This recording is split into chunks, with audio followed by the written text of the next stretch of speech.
8h19 sur Europe 1 et dans les studios d'Europe 1, Jean-Pierre Elkabbach, vous recevez ce matin le secrétaire général de l'UMP, Xavier Bertrand. C'est vos 100 jours à la tête de l'UMP, Xavier Bertrand, bonjour. Bonjour. Je vais pas vous dire bon anniversaire, vous aussi. Les surveillants pénitentiaires bloquent en ce moment l'entrée des prisons, vous avez entendu Europe 1, et les parloirs. Ils durcissent, étendent leurs mouvements et haussent le ton. Qu'est-ce que suggère au gouvernement le numéro 1 de l'UMP, c'est-à-dire le parti majoritaire ?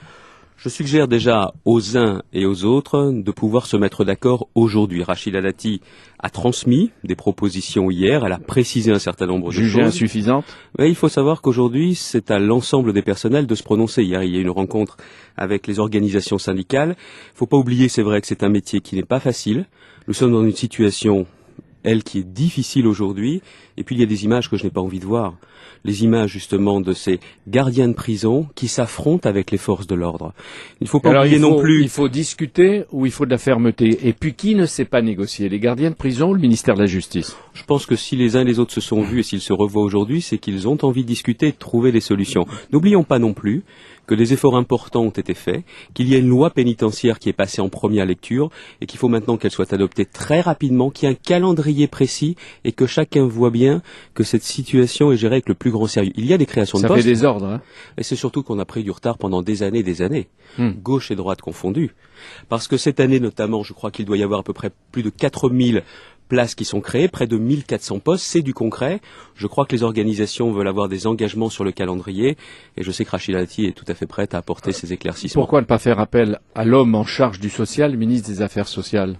Sur un dossier comme celui-ci, vous savez bien que le dialogue social, c'est bien sûr l'apanage du ministre des Relations sociales, mais c'est aussi la responsabilité de chacun des ministres. Rachida Dati pour le secteur pénitentiaire, Michel Barnier quand il a fallu notamment discuter avec les pêcheurs. Vous savez, le dialogue social, c'est aussi la marque du président et la marque de ce gouvernement. C'est un étrange paradoxe pour en finir, Xavier Bertrand, avec ce problème. Si les prisons ne se révoltent pas aujourd'hui, c'est grâce au calme sage et raisonnable des détenus. C'est le monde à l'envers ?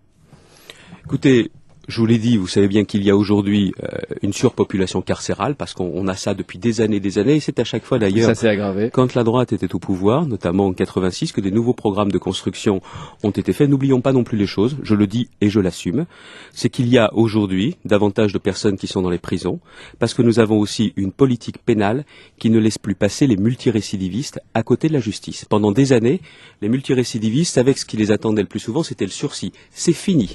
Les peines planchées, qui étaient attendues, dont on nous disait qu'elles étaient impossibles à mettre en œuvre, donnent aujourd'hui davantage de sécurité aux Français. Et je préfère voir des délinquants derrière les barreaux, même si nous savons qu'il y a la nécessité de développer d'autres formes, des formes alternatives à l'emprisonnement. L'Europe, Xavier Bertrand, le général en chef de la bataille européenne, en tout cas pour votre camp, Nicolas Sarkozy, a choisi une campagne éclair. Elle est courte, elle est mobile. Est-ce que son armée est prête ?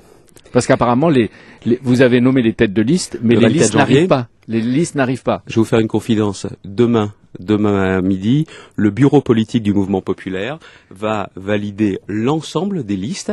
Ce seront des listes... Mais c'est le président de la République qui aujourd'hui tranche avec vous, avec Brice Hortefeux, avec Jean-Claude Gaudin, avec Claude Guéant. C'est ça, ça se décide aujourd'hui dans le bureau du président à l'Élysée. Mais je vais vous dire une chose, c'est que si c'était décidé de façon unilatérale à l'Élysée, vu l'agenda du président, je crois qu'il n'aurait pas besoin de nous réunir. Un mail suffirait. Donc vous voyez bien... Vous n'avez pas de mail. Vous voyez bien qu'on en parle. Si, on en a un, vous savez. Non seulement on en a un, et en plus, je tiens à vous dire, si vous me tendez la perche, que l'UMP va lancer un nouvel outil Internet qui sera révolutionnaire. Je reviens justement à ce que vous me disiez. Pourquoi nous avons cette rencontre avec lui ? Pour expliquer justement comment nous avons vu les choses, avec Brice Hortefeux et avec Jean-Claude Gaudin. Nous avons eu beaucoup de candidatures, la preuve que le mouvement populaire intéresse et que l'Europe passionne. Mais maintenant... La clé de ce que vous allez faire, des listes, la clé, quelle est-elle ? Des engagements de la part des députés européens. En clair, aujourd'hui, vous êtes 2 ans après l'élection de Nicolas Sarkozy. En 2007, l'élection de Nicolas Sarkozy et des députés ont permis de faire changer la France. Nous voulons pour ces élections européennes le même engagement de la part des députés européens pour faire changer l'Europe. Quand l'Europe veut, l'Europe peut. Et il faut une Europe en action. À la fois une Europe qui ose, qui se développe, et aussi une Europe qui protège. Mais vous allez fermer ou ouvrir ? On va aussi avoir des personnalités différentes. Il y aura bien sûr les membres du mouvement populaire en priorité, mais aussi des membres du Nouveau Centre, de la gauche moderne et des progressistes. Parce que quand vous voulez rassembler les Français, c'est mieux d'avoir des listes qui ressemblent aux Français. Est-ce qu'il est vrai que Luc Ferry, je le lisais encore dans le Figaro, ira dans le sud-est en numéro 2 ? faut pas croire tout ce qui est écrit dans la presse et vous aurez la réponse précise demain midi. Autrement dit, non, il n'y sera pas. Le président de la République a exposé hier sa vision, qui est ambitieuse pour l'Europe. Hier à Nîmes, dimanche 10 avec Angela Merkel à Berlin, le 12 à Toulouse probablement avec Zapatero. Est-ce que Nicolas Sarkozy promeut l'Europe ou l'UMP? Le message qu'il a adressé hier de Nîmes est un message qui s'adresse aux 27 pays européens. Parce qu'on veut remettre clairement la politique au service de l'Europe et on veut une Europe qui n'hésite pas parfois à sortir des sentiers battus. Regardez, la Géorgie, s'il avait fallu que le président à l'époque attende d'avoir tous les feux verts, toutes les réunions pour se déplacer, on y serait peut-être encore à attendre. Mais par exemple, le G20, s'il avait fait ce qui se faisait d'habitude, il n'aurait jamais eu le droit de réunir les chefs d'État et de gouvernement. Il ne faut pas hésiter à prendre des initiatives. Mais je prends un exemple. À Bruxelles, Xavier Bertrand, il y a quelques jours, la Commission européenne a adopté une directive sur les fonds spéculatifs qui seraient autorisés à intervenir en Union européenne.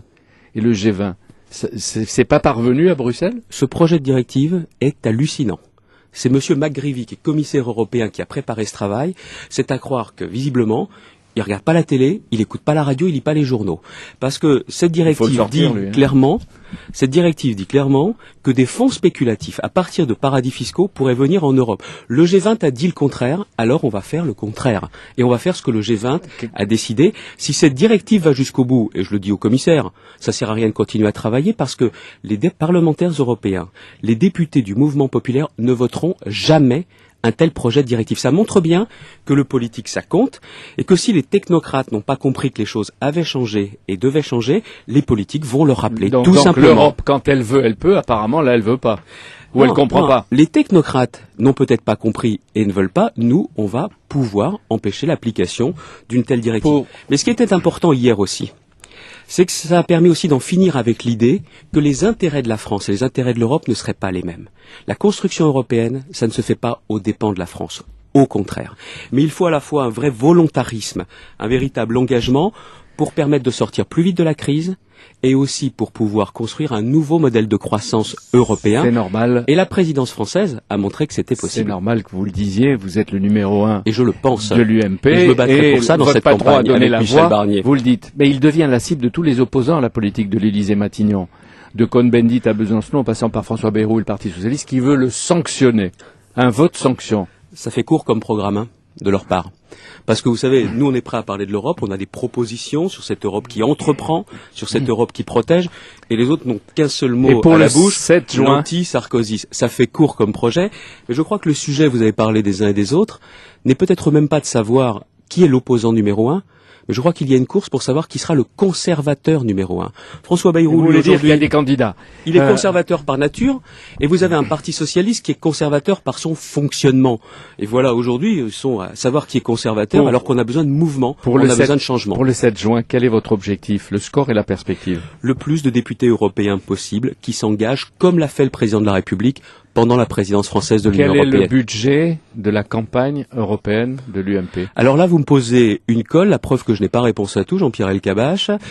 Fabienne Keller, qui est la trésorière de la campagne, pourrait vous répondre plus facilement que moi. Alors il y a un budget global qui, celui-là, vous devez le connaître, qui est le plafond des dépenses, et il y a ensuite ce que le mouvement va engager. Je pense qu'on sera en dessous de ce plafond. Aujourd'hui, Nicolas Sarkozy est président de la République depuis 2 ans. Quel est votre cadeau d'anniversaire? Écoutez, il n'y a pas de caractère festif dans cette journée parce qu'on est aussi en pleine crise et ça nous amène aujourd'hui en permanence à la fois à vouloir remettre les pendules à l'heure parce qu'il y a beaucoup de désinformation de la part de nos opposants, mais on est très fiers de l'action qui est menée depuis 2 ans et on va continuer à faire changer la France. Pour une fois, quand il y a une crise, on sait que la crise change tout, elle ne change pas nos engagements. Le contrat de confiance passé entre le président de la République et les Français, c'est notre ligne de conduite. Et c'est pas par idéologie. C'est parce que nous savons que ce sont ces valeurs qui vont nous permettre de sortir de la crise le plus rapidement possible. Bonne journée, merci d'être venu. Merci beaucoup. Bonne journée Xavier Bertrand, merci Jean-Pierre, à demain.